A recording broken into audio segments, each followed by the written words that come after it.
let's talk about the cornerback competition. That's a big one. That's a real one. Very excited about the cornerback competition. Obviously, Cam Sutton shows up yesterday, immediately on the field, immediately playing in team drills. Very comfortable in the defense already. Nothing has changed since the last time he is here. Really, the only difference is he's got two different corners back there and a new safety because Minka was still around, but Terrell Edmonds was the other guy, the running mate, instead of Deshaun Elliott. He's going to be the slot guy. He's viewed heavily right now as the favorite for the slot guy, but there's a sleeper out there. There's a guy that I've been watching practice for 3 or 4 days now, and yesterday it just clicked. I'm standing there next to Steven. We're talking to two other guys, and I just, who's 42? Why is he always out there with the first team? Who's 42 right now? And somebody's like, oh, that's Josiah Scott, former Eagle. I was like, why are we not talking about this guy? Why is nobody mentioning the player that the Pittsburgh Steelers are favoring as their top guy outside of Cam Sutton right now? Because truthfully, Anthony Averett has gone from promising veteran, probably has a shot to be the starting guy. The Steelers hope that this is their answer. They found their match as the slot guy to, in my eyes, in my opinion, fighting for any roster spot at all, because at this point he's playing more outside than he is inside. It's just not it's not as promising. He doesn't look as comfortable or as fluid. He hasn't impressed really through 3 weeks of OTAs, and I get it. It's only OTAs. We got all of training camp. But a guy like that, you kind of looked at to say, hey, make an immediate impact and come back out here and be the guy, claim your job rather immediately, especially over just a guy like Beanie Bishop. Hasn't done that. Now he's playing more on the outside than he is on the inside.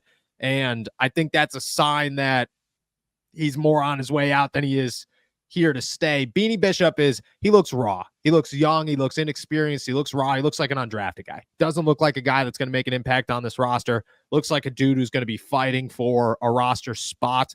And I hope that he makes it. I think he's got a ton of potential. Then there's Josiah Scott, man. Guy who's played nearly 40 games in the NFL, has a couple of starts with the Eagles, went to the Super Bowl with the Eagles in 2022, has 2 interceptions that season.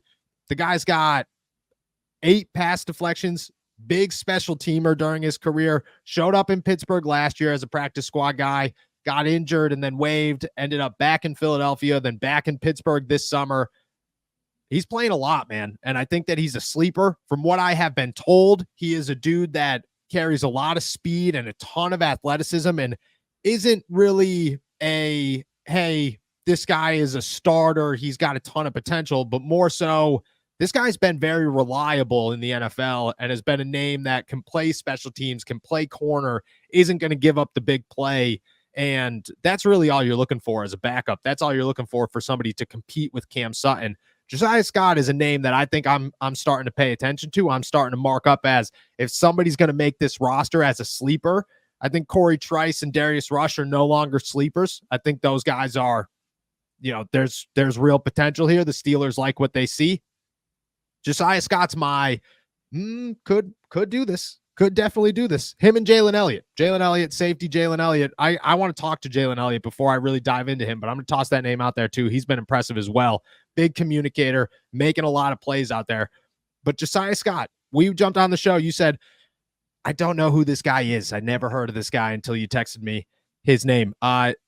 You think that, really, since you don't know much about Josiah Scott and you haven't been there to really watch him, I'm going to ask you this question. Is it better to have that guy than an undrafted Beanie Bishop who you could probably put on the practice squad? And at the same time, like, how open are you to just handing the job to Cam Sutton? I think you do need to have somebody that's able to push Cam Sutton, simply because, you look at what he did last year. It wasn't as bad as everybody's making it out to seem as far as his on the field work, obviously. But it wasn't great. You can't just hand him a starting position going into this season. But what I think is happening here is everybody got excited about Anthony Averett simply because that was the only option outside of an undrafted guy, where everybody was excited about Beanie Bishop. He was good with West Virginia, but you just said it. He looks raw out there, and that's going to happen with undrafted guys. To have a guy like Scott come in who has been on teams, who has been active over the past year, whereas Anthony Averett is a guy that, you just mentioned it with the last conversation. You take a year off from football, it gets hard to get back into it.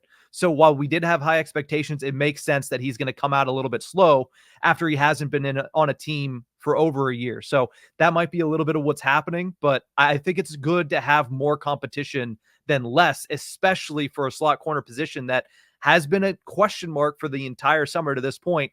You can't have Cam Sutton come in day one and all of a sudden all the questions fade away. There needs to be somebody to push him. I agree. I think that's the premise of every single position. And I get it. Joey Porter's like a guy, he's here. Dante Jackson's a guy that almost nobody's willing to label the starter except for me, but just because he's been that guy. Cam Sutton's a dude that wasn't here last year and he's been playing outside. Like, to go back into the inside, I think you got to prove yourself. And I don't think it's a real full-blooded competition, but it's just like the quarterback battle. It's exactly what we talked about with Russell Wilson and Justin Fields. It doesn't have to be real for you to have a competition to make sure that your guy that you know is going to be the starter, that you feel confident in, feels a little bit of pressure. Pressure helps in the NFL. That's what you're looking for. You're looking for the guy to push Cam Sutton. And on top of that, you're looking for the guy that's going to be the backup to Cam Sutton. You're looking for the guy that's going to be here to be your number two. You're looking for the guy that, what if somebody goes down and Cam's got a bump to the outside, or Cam goes down and, somebody's got to fill his role. Who is that? That's Josiah Scott right now. And I feel pretty good about that. Josiah Scott's got, like, I don't know, last year, Elijah Riley had a spark. Chandon Sullivan looked good, but Elijah Riley had a spark. Josiah Scott doesn't have a spark. There's no spark. There's no big, this guy's just splashy and making a bunch of plays. He's just reliable. Like, there hasn't been a moment where you're like, man, dude, Josiah Scott got burnt there. Anthony Everett's getting burnt, man. Beanie Bishop's getting burnt. These guys are getting toasted out there. These guys, there hasn't been a Josiah Scott moment where you're like, super worried about that guy. I think he's a sleeper. Name to watch super early in the offseason. Want to see more Roman Wilson in the slot against him. Want to see more Darnell Washington line up there against him. Pat Freiermuth line up against him. I want to see him when he's really, really tested. Calvin Austin showing off the speed up the middle. I want to see all that before I'm willing to say anything more. But for right now, that's my name to watch. We could scratch Anthony Averett for right now. We could scratch Beanie Bishop, and I hope Beanie Bishop works out. I truly, truly do.